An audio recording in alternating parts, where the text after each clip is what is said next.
Okay, here we go. Um, Welcome everyone to the American Prospects Weekly live stream, where we get round up the news of the week. I'm Ryan Cooper. I'm the Prospects managing editor, and since David is off this week, I'm filling in, and I'm joined for the first time, I believe, by our relatively new employee, Hassan Kanu, who is our new staff writer. Can you introduce yourself, Hassan, and tell folks a little about yourself? Sure thing, Ryan. Yeah, I don't think it would hurt to do it. It's my first time with you, my second time on the Uh, weekly roundup. I did one with David a couple, maybe 3 weeks back or 2 weeks back, something like that. Yeah, I am Hassan Kanu. I'm a staff writer here at The Prospect. It's been about um, 3 months, 4 months, something like that. Yeah, relatively new. Um, but yeah, I'll be doing a lot of the typical of the coverage you guys are used to reading at the Prospect, covering lots of ideas, politics, and power. A lot of it from a legal perspective. That's my own background. I'm originally from. I was born in Sierra Leone actually, but I was raised since I was about 10 or so in Silver Spring in Maryland, which is a suburb of DC. I live in DC now. Yeah, went to school in the South in Atlanta, to Morehouse, and then law school, and moved back to the city, practiced public interest law for a very short time, and then moved into legal journalism. And have been doing that for the past over a decade or so. So yeah, great. happy to be at the Prospect. Happy to be with you today, Ryan. It's a pretty eventful day. Yeah. So obviously, I think, it should come as no surprise that we're going to talk about the Trump verdict for the most part. And the verdict is guilty, guilty, guilty, guilty, guilty, guilty, guilty, guilty, 34 guilties. I can Um, wait. I can wait. Finish it up. I I wasn't keeping track actually. I don't think I could count to 34. My aging brain isn't capable of that anymore. And um yeah, luckily actually it's great to be with you here since you actually know what you're talking about to some degree as far as the law, and I do not. But um apparently neither do a lot of legal commentators and law professors, because back when this was first filed in April 2023, there were a bunch of, takes from people like Jonathan Chait, Richard Hassan in Slate, David Frum in The Atlantic, just saying this case is no good. It's Ian Millhiser at Vox is saying that they're skeptical or outright dismissive of the case, saying that this isn't going to work or it's unfair to Trump. We shouldn't be doing this. Lo and behold, he got a conviction. Um, so yeah, maybe we could start. Could you walk us through, maybe a little bit of a history of the trial, um, and what was, basically the argument, and how did the prosecution sort of present their evidence? Sure. So the argument, of course, kind of like is framed and structured by the statute, right? What are the elements of the crime in the statute? You have to show that you have facts to support each of those elements. Uh, in this case, it's a sort of like a sort of nesting doll, right? That's actually why the jury asked the judge to sort of reissue the instructions to them, right? Um, because the charge here is falsifying business records, right? And in New York, that's a felony. And the elements are that you create a false business record of some sort, including entries in the company's ledger, checks, false invoices, right? That claim that you're paying for legal fees. In this case, when you're really paying hush money to catch and kill an embarrassing story that can damage your chances of winning an election, right? So falsifying business records in order to conceal another crime. right? Right. And obviously, Quick clarification there. My understanding was that falsifying business records in itself is only a misdemeanor, but when right. you do it in furtherance of another crime, even an attempted crime, you don't actually have to succeed at doing the other crime. Right. That's how you get to be a felony. Is that understanding correct? Exactly, exactly. Okay. And that's because, you can imagine a situation where the falsification itself is problematic or harmful enough to warrant some kind of punishment from the system, right? But the point really is that, you know, people don't usually kind of like fudge their books for benign reasons, right? It's usually because they're covering up something or they want to do something else that's illicit, right? You don't just like make up stuff and mess with the numbers or write a check and say it's for something other than it actually was for innocent reasons, right? And that's why the law is written as it is. And a lot of times it's for things like things that have to do with stock prices, for example, SEC violations, right? That kind of thing. And so in this case, falsifying business records to commit another crime, which was election fraud, right? And tax fraud on Michael Cohen's part. So that's the way the prosecution presented the argument. It was pretty cut and dry once you take away sort of all the politics and the rhetoric that other politicians and Trump, of course, every day outside the courtroom tries to inject into the case. But that's what happened, right? The jury got back in their deliberation room. They sat down with those instructions and looked at them and thought hard and seriously about the facts, according to every reporter that was in the courtroom, right? And it was obviously difficult for them to get away from concluding that they had met each of those elements, right? There were false records created. The money, these payments were not for legal services, right? And there was a furtherance of another crime, election fraud, and you don't have to prove that other crime. You just have to show that it would have been possible, and the defendants intended to try to do it. Yeah, exactly. And yeah, maybe I could just run through the sort of like the story here, right? So, you know, 2016, Michael Cohen pays Stormy Daniels to hush money bribe of $130,000 to not reveal the details of how uh, Trump had committed adultery with her in 2006, I believe, 4 months after the birth of his last child, Barron Trump.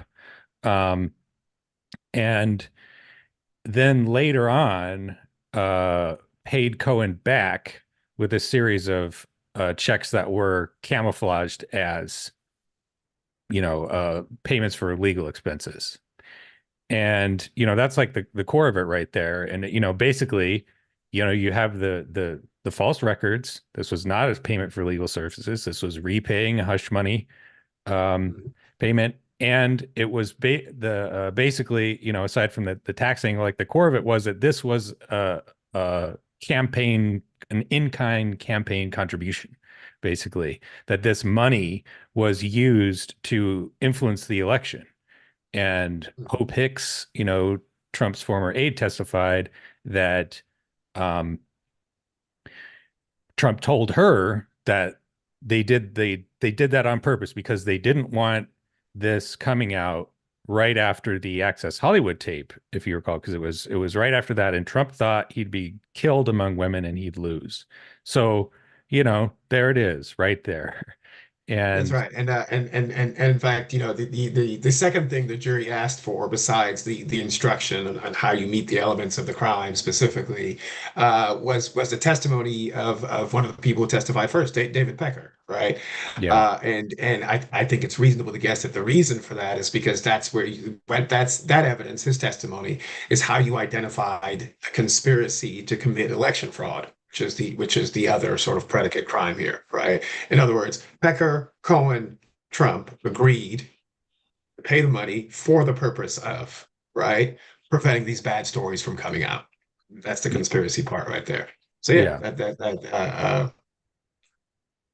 So, as I mentioned before, we had all these, sort of panicky takes back in April of 2023 when this first started from folks who thought this was like some crazy out there, legal theory.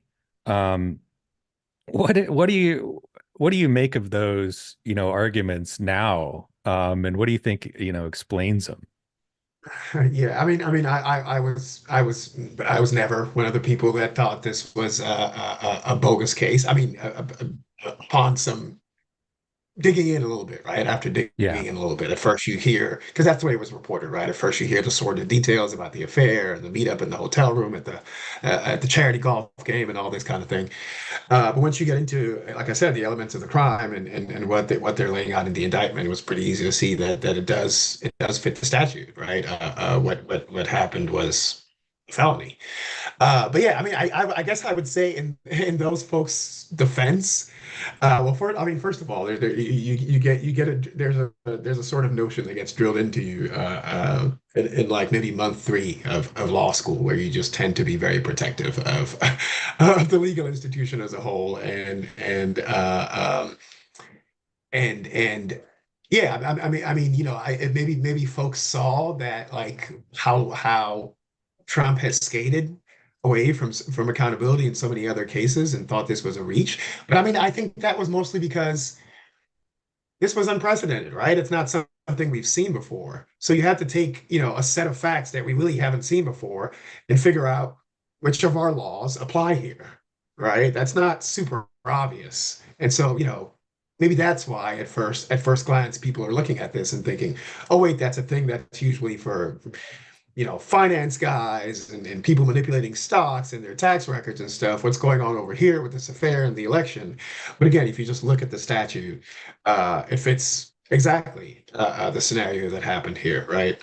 So yeah, I guess that's what I would say in those folks' defense, and also to explain why it was pretty clear from the start that it's a solid case. You can say maybe by comparison, there are much more serious charges, including the insurrection charges, obviously. Um, but yeah, crime is a crime. Yeah.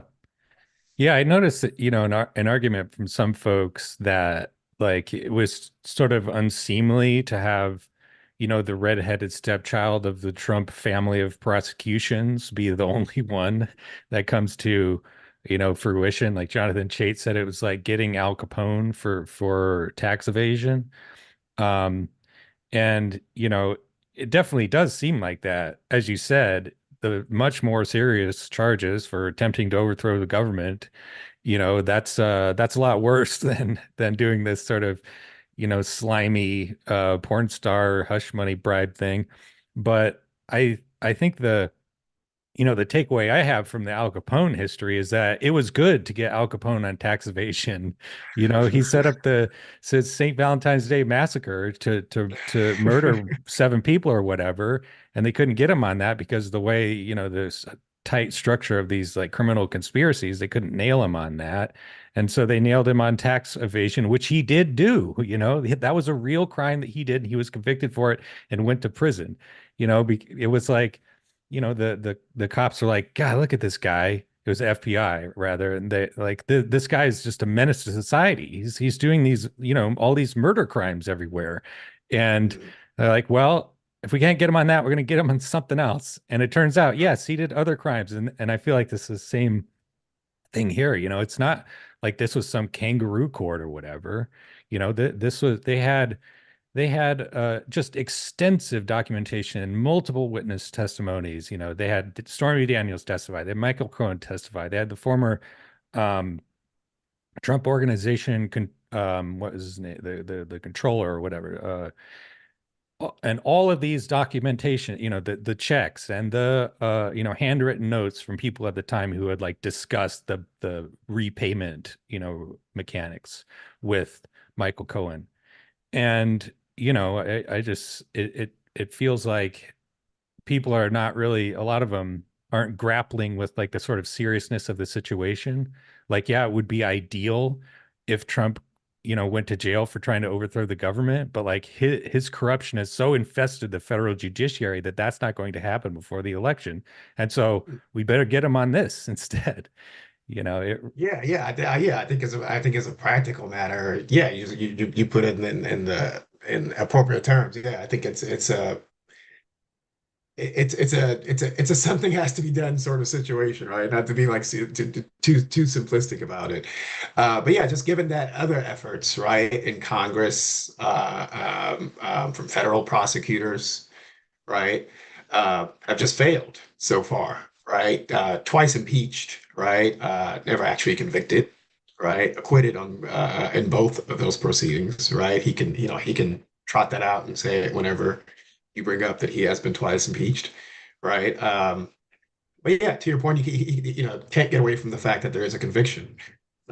He can appeal it, and it's clear that's why most of the statements from Republicans so far are, they're basically talking about the appeal down the road, right? And they're talking about it as though it's a sure thing, even though it seems very, very unlikely. They're saying he will be proven innocent on appeal, and that's clearly sort of aimed at election messaging, right?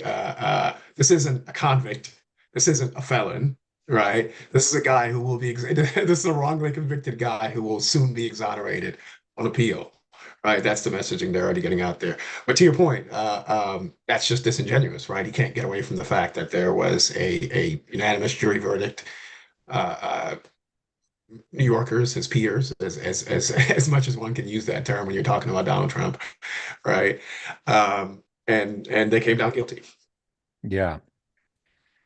I heard that people who are just walking around in like Brooklyn and other parts of New York City were just celebrating, they were like you know playing Yeah, I saw some stories on Twitter about yeah, folks banging pots and pans and that kind of thing. I haven't seen any here in DC, which I don't know if that's surprising or not, but yeah, I did hear about that. I mean, how did you feel when you what was your well, actually we talked shortly after, right? And I told you I kind of had my head down in something else. And I just spent like 15 seconds on Twitter just going, whoa, whoa, whoa. Because I really didn't think it would happen this quick. So yeah, I mean, how did you feel when you first heard? I was um I guess the thing I can most compare it to is would be when Trump got COVID. Just gloriously happy. It's just, I mean, it's been 8 years of that infamous tweet. I'd like to see old Donnie Trump wriggle his way out of this, and it just getting away with it over and over again. And finally, somebody got him for something. Um, and that, it's weak tea, but I'll still drink it, at this point. Yeah, Um, he's a habitual line stepper and like a perennial wriggler outer or something like that. yeah. How did you feel? Were you, Yeah, I was mostly kind of shocked, uh, like thoroughly shocked. But I was very surprised. I just didn't think it would happen this quickly. And I think like I wrote in the piece we just put out. It was more so that feeling, which you've written about too, right? We have seen, watched, read reporting about him getting away with things now and way back in the past, things from 20 years ago and so forth and so on. Remember the huge New York Times expose of like so many apparent tax crimes that the Trump organization had committed for like decades, basically. yep. Um, yeah, and just on and on and on. And so it just kind of seemed like it just kind of seemed like it wasn't probable. So I was mostly just very, very surprised and happy, like you said, right? I think it was a pretty good day for democracy. I wouldn't say it was a great day for democracy, Yeah. given like the obvious stakes now, right? We sort of all, not all, but many of us probably thought that this man has committed crimes in the past, but now he is officially convicted criminal running for election, right? As one candidate in a two-party system. So it's an okay day for democracy, I would say. Yeah, it's a low bar in this country. Oh, we have a question from Chris. Hi from Chicago. Hassan, could you quickly explain why an appeal is unlikely to succeed in this case? I mean, to be frank, and to Ryan's point, I know a bit about the law generally. I certainly don't know the ins and outs and details of New York law and New York procedure, but yeah, so I say that from a general standpoint of it was a well-ran case. The judge. Um, in terms of the question we're talking about, right, on appeal, which obviously has a lot to do with politics as well, right? And there's also the question of who will be the court and the judge hearing this on appeal and that kind of thing.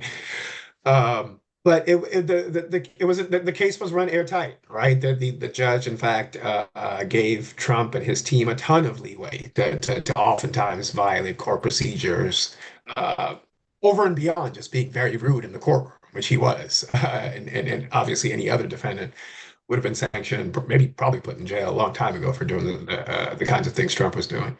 But it was an airtight case. The facts fit the statute very, very, very, very tightly. I think you can see that in how quickly the jurors came back with their verdict. And so it's a ruling that would be hard to overturn on appeal without that sort of just kind of smacking of partisanship and a political decision. So Um, that's the reason I say that. yeah, you never know with like New York appellate judges, like they just overturned the Harvey Weinstein conviction. They pretty much like as a matter of course reduced Trump's penalty in his previous civil conviction for business fraud from like $450 million or whatever to like 175. Um, so yeah, not out of the question that he could win this on appeal, but yeah, as you say, it seems, usually there's some kind of hook there that you can point to in the trial that it was unfair or something like that, and it's just really not the case. Another question. Hi, Vic from the Seattle area. I'm a trial lawyer, and I thought the likely verdict was not guilty or hung because Cohen was pretty damaged on the stand. Did you think so? Glad to be wrong. Um, well, I could, give my baseless, chemistry major suppositions, not being a trial lawyer, but from reading the testimony and the coverage of the court, it seemed like there are a couple things going on. Like Cohen was the sort of central pillar of the case because he personally testified as the go-between, I did it for Trump. Um, and then they, basically tried to damage his credibility by pointing out all the times he's lied before, and being a convicted criminal himself. And I think that, on the one hand, they had like a whole bunch of supporting stuff around Cohen, contemporaneous notes from other people talking to Cohen about how they did the repayment thing. And then there was, the fact that like this in a, impugning Conan's honor and whatnot and his record of dishonesty kind of buttressed the prosecution's argument in the sense that they're they're saying that yeah, you Cohen's this slime bag criminal, and that's why Trump hired him. This is the type of guy that you use if you need to do a backdoor hush money payment to a porn star to cover up your adultery story. It's like it, fundamentally also like there's this, the it cast doubt on Trump too. It seemed to me to be like attacking this guy who had been, his sort of consigliere for years and years. I mean, like, yeah, look at this guy's a lying criminal, and that's why I hired him for, year after year. Um, and I don't know. It also just seemed to me like you look at this and you know anything about Trump and you've, sort of get into this seamy world of, David Pecker and all this stuff. And it was like, of course he did it, like, of course that this is what happened. Like, what else could it conceivably be? Um, but I don't know. What's your take, Hassan? Yeah, no, I think you brought up a lot of good points, and I think again, jurors are random. They're Yeah. as likely to think like you or I or Vic or anyone else as compared to anybody else. But I think yeah, I think you're right to bring up David Becker. I mean, I think like I said earlier, I do think Cohen was a damaged um, witness.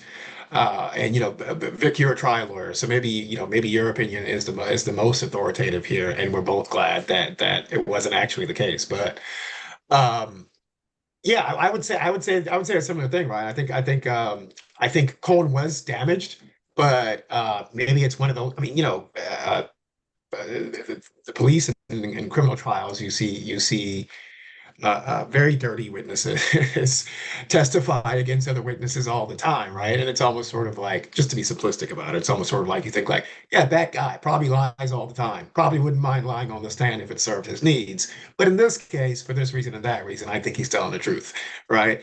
And I think. Especially when they're also sort of admitting to their own participation in a bad deed, right? Like, yeah, we did the robbery together. Yeah, like, I might have lied when I said I didn't kill that guy in the other case, but like we did the robbery together, you know.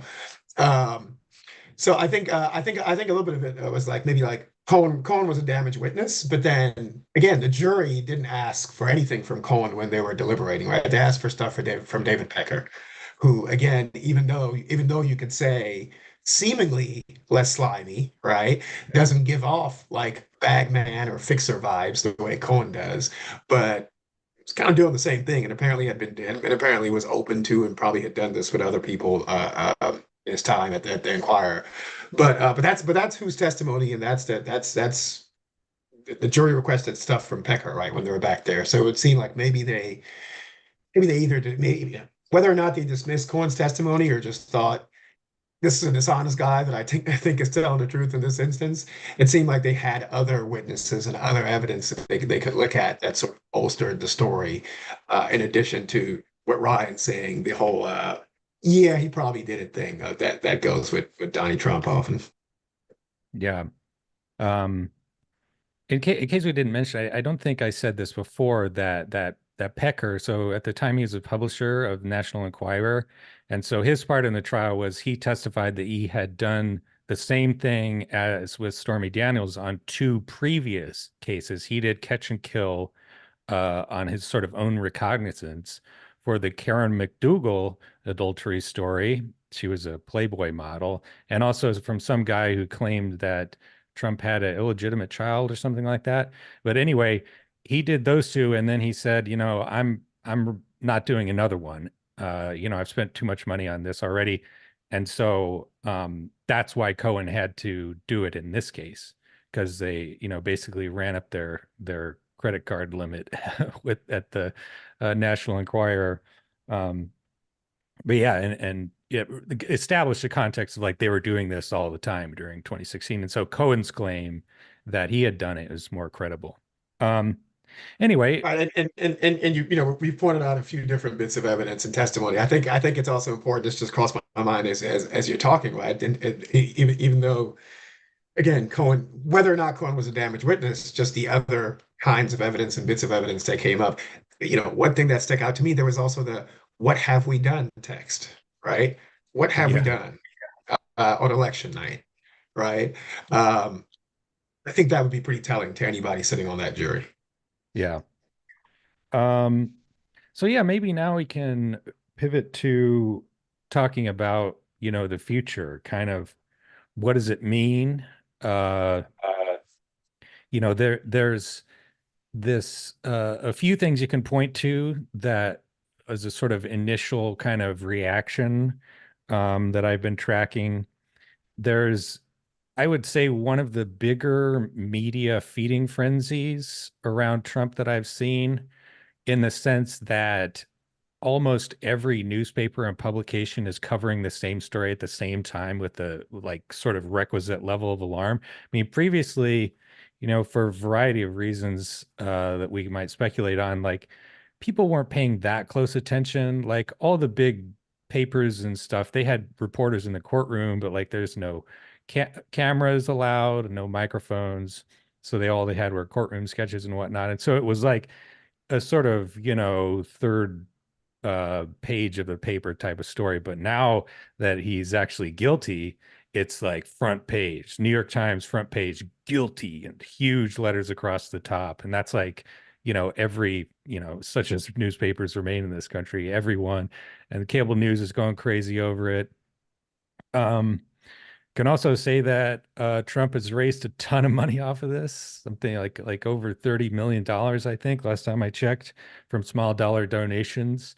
And I also, just before we hopped on the stream, I saw a poll, um, instant react poll from YouGov that said basically 50% of American adults think agree with the verdict, 30% disagree, and 19% were unsure. So, where do you think this goes from here?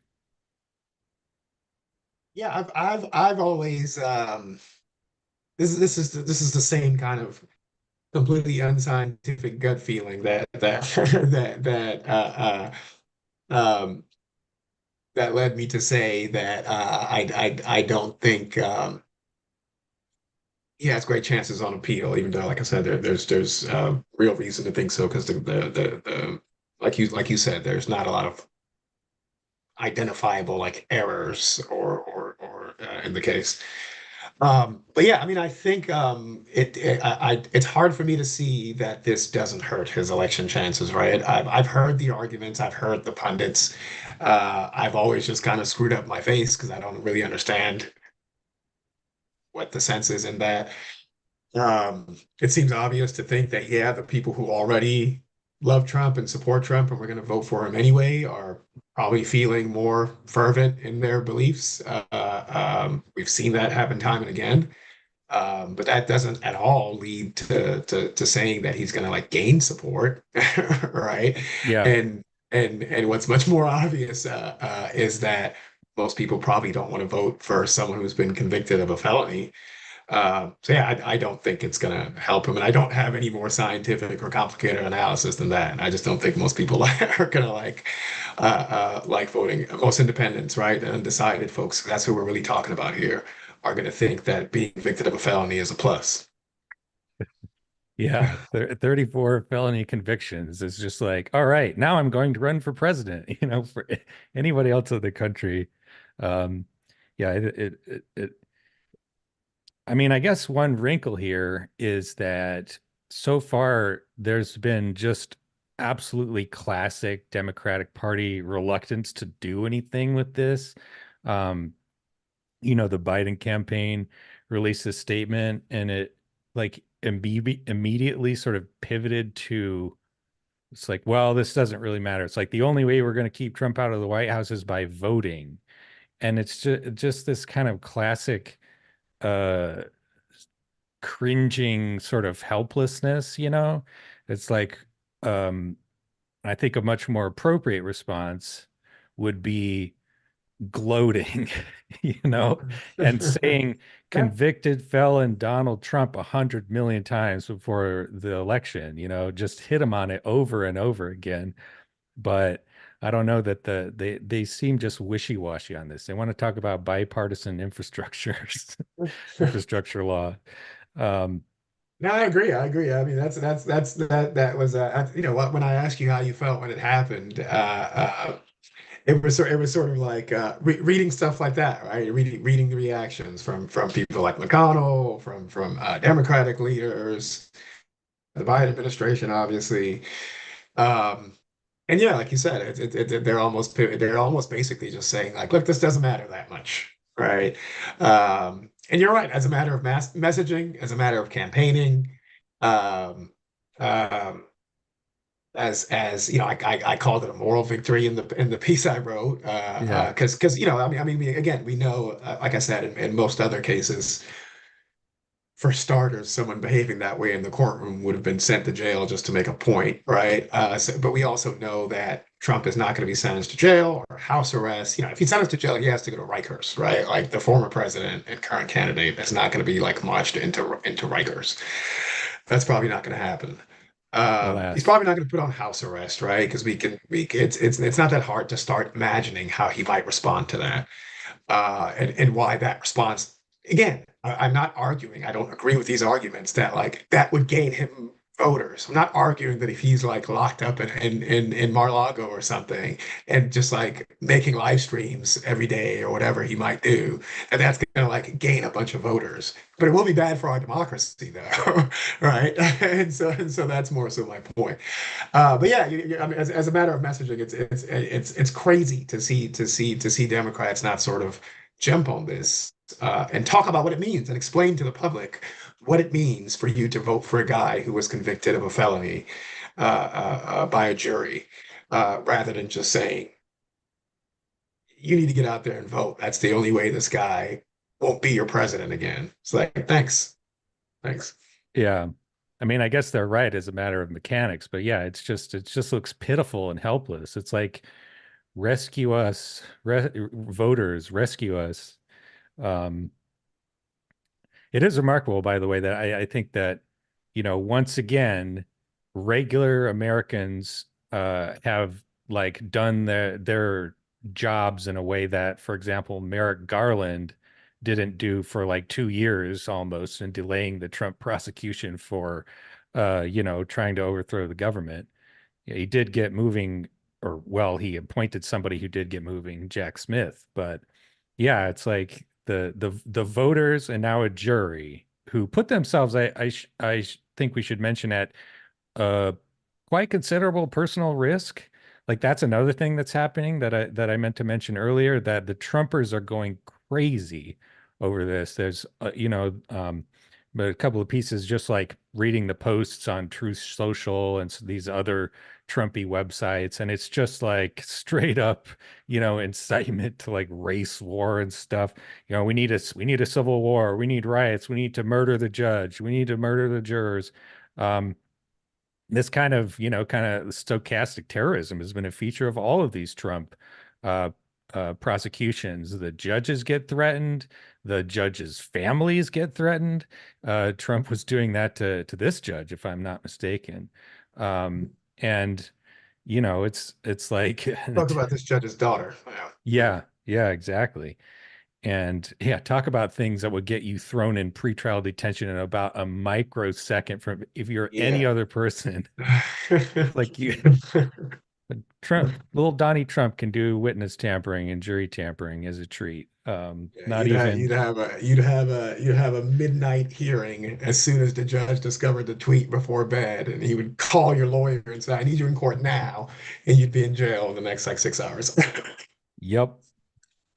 Um, But yeah, no, I think yeah, I think yeah, that's definitely an important point. I mean, yeah, there's we don't talk about it enough, but we sort of all know that like sometimes even before Trump says anything, just if you're seen as sort of in opposition to Trump. But certainly we all know that if Trump tweets or truths, however you say it on Truth Social, if Trump truths your name next to a negative word, we know it's like the death threats are coming, right? Like you're going to need security. You're going to need to move probably pretty soon.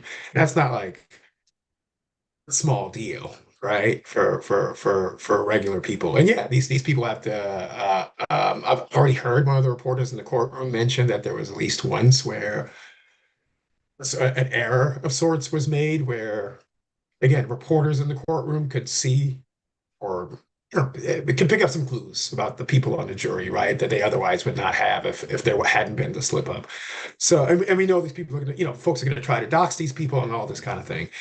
Um, I'll make this point as well, right? It's worth making when you talk about Merrick Garland and who Merrick Garland is, compared to some of the other people who are prosecuting Trump, like Alvin Bragg and Fani Willis. Again, lots of criticism certainly can be made about Fani Willis's and how that case has been administrated. oh man. Um, uh, and even in Alvin Bragg's case, right, there were the people that were sort of forgetting. There was a while back. I don't remember how things really shook out, but a while back, a bunch of prosecutors in the office jumped ship, right, because of how he had been handling the Trump investigation. That being said, right, it's Alvin Bragg and Fonnie Willis and other folks, little people, black folks in these two's case, right, going up against a racist president who's often like fomenting white supremacists, right? We've seen the racist threats that happen against especially black people who are seen as Trump's opposition, right? I'm thinking of like Ruby Freeman and who I think was the daughter and her mother, the two election workers, if I'm getting their names correct. But we heard about that, they testified in Congress and told us about the threats they face. And it had a different flavor to it because they were black women, right? Yeah. Um, and you have to imagine that's happening for these folks as well. But they, like Alvin Bragg said, they did their job. And folks like Merrick Garland, who can probably get security much easier. I'll just put it like that. I'm being silly about it, but I'm also being serious. Can probably get security much easier. Nonetheless, didn't have the backbone to do his job. Yeah. Yeah, or to do it, being dragged kicking and screaming, clearly not wanting to do it until the January 6th committee made him look like an idiot. Um, I yeah, mean, look. I'll just put it like this, right? You can't just say, yes, there's a process. We have to go through our processes. Yes, there are procedures. We have to go through procedures. There's due process. People have rights, et cetera, et cetera. Fine and good, right? But again, it's that just doesn't seem that to me that just seems like it just seems unavailing to talk about a process that's been so slow and so halting and so grinding. When again, the question on so many people's minds is like, can we resolve these things, these many for the next election, right?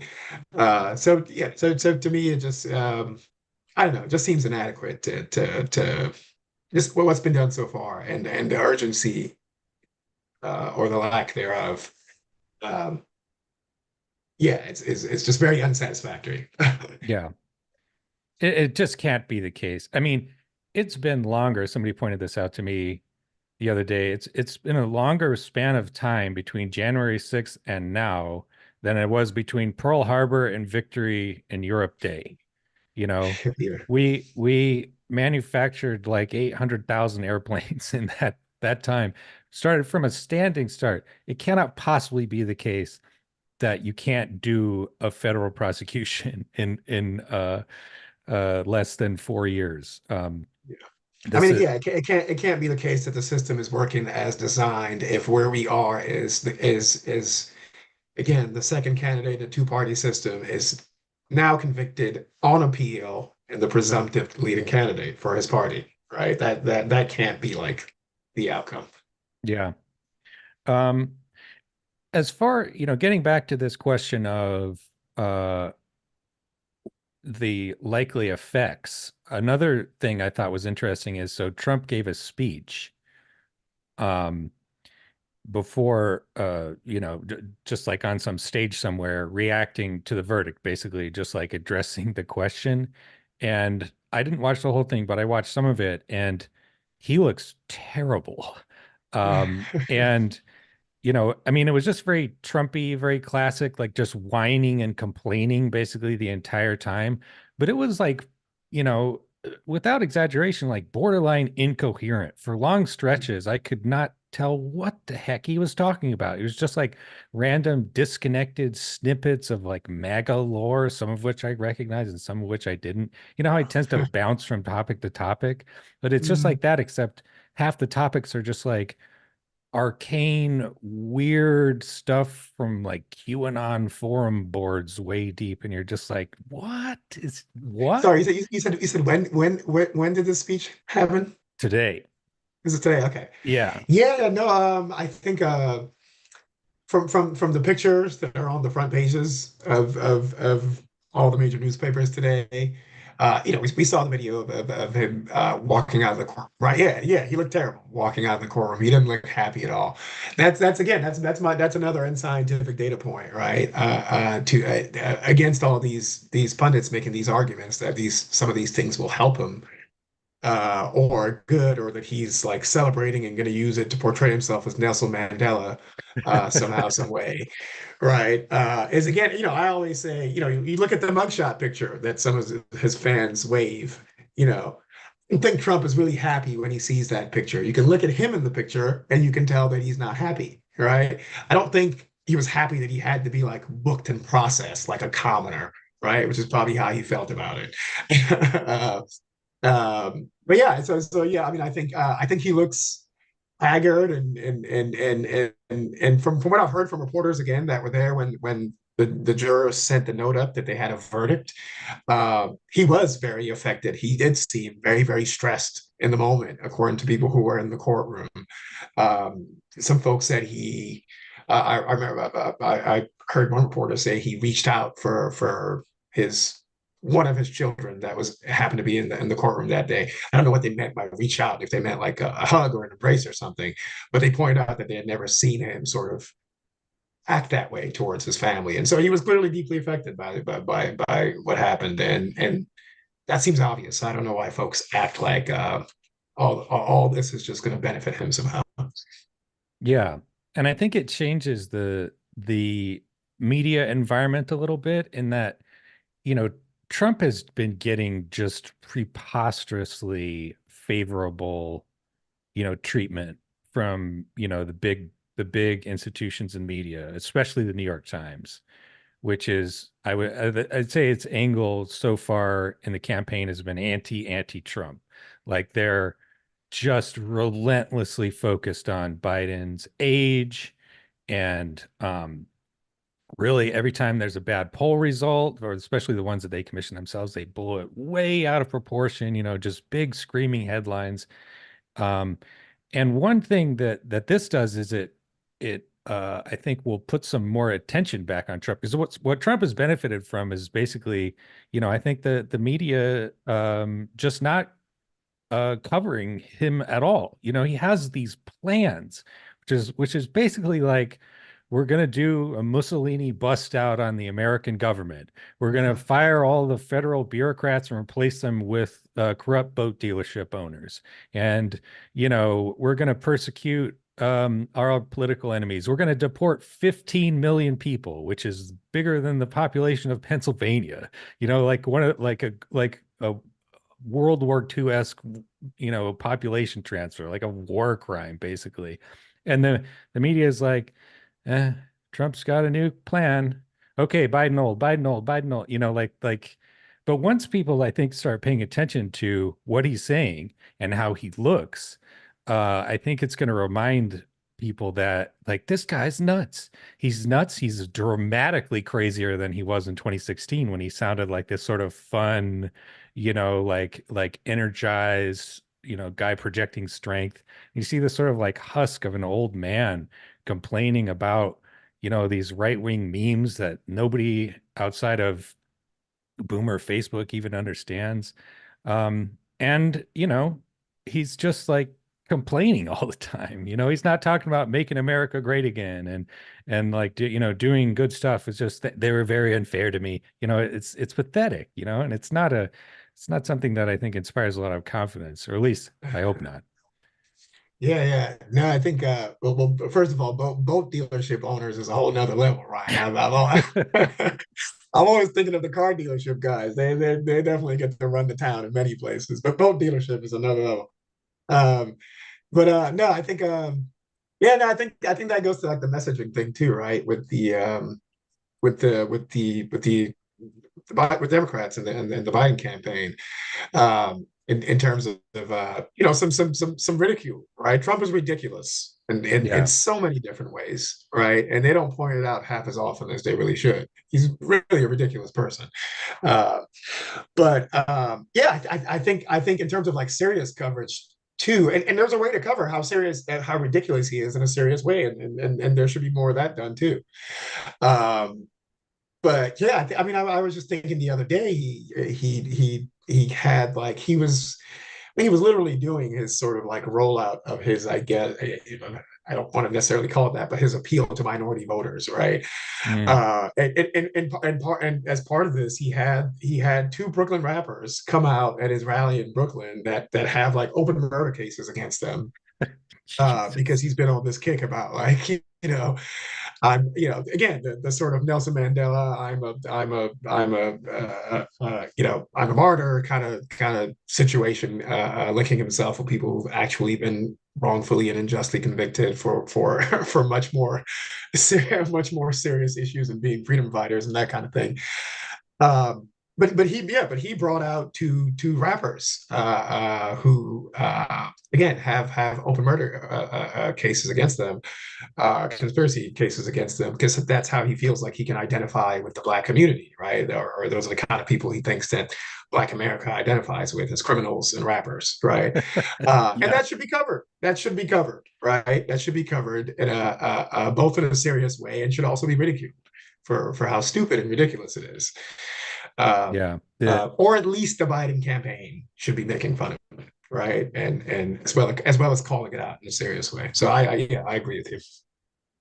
it reminds me of, how Trump treats evangelicals, like he's hawking a Trumpified version of the Bible for like $60, King James Bible with a little Trump introduction in there.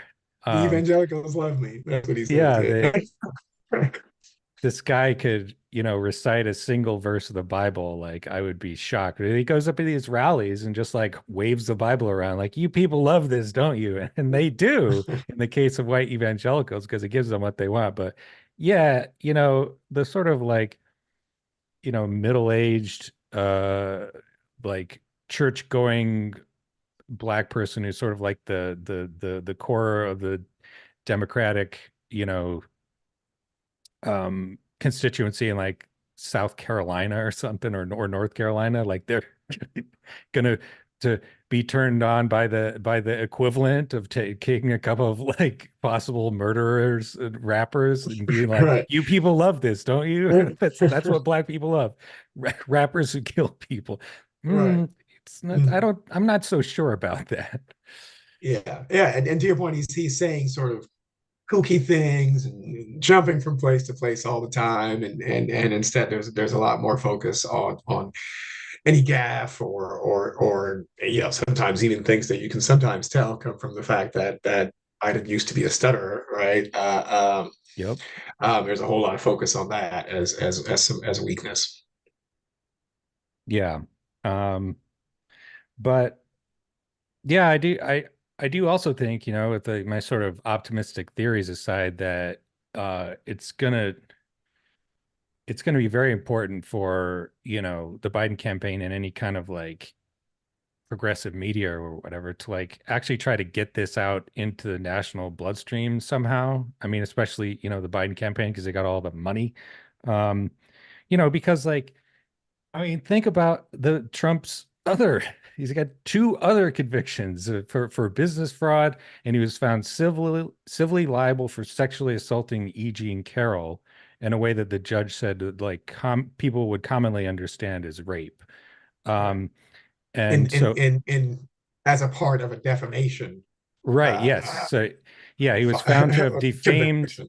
E. Jean Carroll by lying about that and had to pay $5 million, and then he did it again, and that was up to like 90 million or 87 million or something like that. And then he'd since done it again, and E. Jean Carroll may be filing for another summary judgment, because Trump can't shut his mouth. But like that didn't really make all that much of a dent in the media coverage. It was just like, yeah, Trump was found liable for sexual assault. Anyway, Joe Biden's real old. Have you heard about how old Joe Biden is? Hey, Joe Biden, why don't you give us an interview or ask you about how old you are? Like, um, I think it shows you that, even such an extreme inflammatory thing like that would kill any other politician's career in like American history. I think it's fair to conclude um, it's not gonna, sink Trump by itself. Like somebody has to take that message out and, deliver, like actually get people to hear about it, honestly.